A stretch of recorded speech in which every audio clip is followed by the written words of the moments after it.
एक खुशहाल और भरे पूरे घर में शांति अपनी बहू मधु और बेटे संजीव के साथ रहती थी। घर की आर्थिक स्थिति अच्छी थी क्योंकि उनके 2 मकानों से अच्छा खासा किराया आता था। मधु एक सलीके वाली बहू थी, लेकिन उसे और उसकी सास शांति को एक बहुत पुरानी बीमारी थी और वो थी चुगली और टीवी सीरियल देखने की बीमारी। वो दोनों दिन भर मोहल्ले भर की खबरें जुटाती और टीवी के सामने बैठकर अपना समय गुजारती।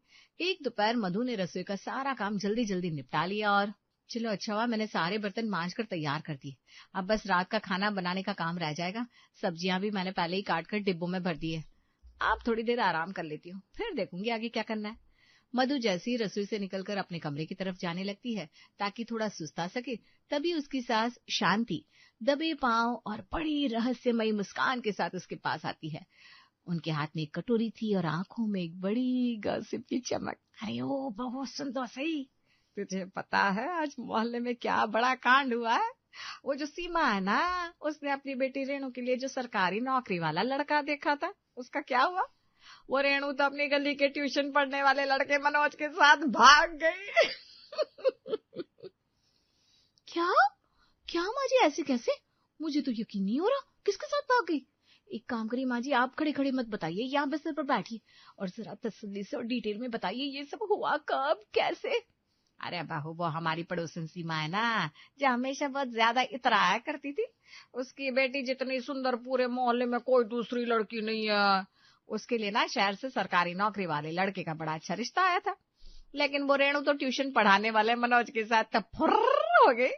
वो मनोज सीमा के छोटे बेटे को घर आकर ट्यूशन पढ़ाता था। बस वहीं से दोनों का चक्कर शुरू हो गया था। माँ जी सच बताऊं तो मैंने कई बार उन दोनों को शाम के समय अंधेरे में इधर उधर घूमते हुए देखा था, लेकिन मैंने सोचा कोई नहीं उसके भाई को ट्यूशन पढ़ाता है तो शायद पढ़ाई के बारे में या फीस के बारे में बात करने के लिए मिल रही होगी। अब मुझे क्या पता था कि माँ बाप की नाक के नीचे ये सब खिचड़ी पक रही है। ऐसे ही मधु और शांति एक दूसरे से कई घंटों तक बातें करती रहती। चुगली का चस्का ऐसा लगा कि उन्हें समय का बिल्कुल एहसास नहीं हुआ। शाम के समय जब संजीव बाहर से थक हार कर घर वापस आता है तो देखता है रसोई में अंधेरा है और सास बहू कमरे में बैठकर बड़े मजे से चुगलियां कर रही है। संजीव को बहुत ज्यादा गुस्सा आता है क्योंकि वो दिन भर नौकरी के इंटरव्यू देकर परेशान हो चुका था। यहाँ मैं इंटरव्यू दे देकर थक गया हूँ। सुबह का गया हुआ अब शाम को घर आया हूँ और यहाँ घर में अभी तक कुछ भी काम नहीं हुआ। खाने को कुछ बनाया है कि नहीं आप लोगों ने, या बस सारा दिन बातें करती रहती है? माफ करिए जी, आप इंटरव्यू देने गए थे और मैं यहाँ बातों में ऐसी फंसी कि खाने को कुछ बना ही नहीं पाई। दरअसल माँ जी ने ना मुझे पड़ोस की ऐसी खबर बताई कि मैं तो सब भूल ही गई। वो जो हमारी पड़ोसन नहीं है सीमा, उनकी बेटी रेणु जो सबसे सुंदर थी,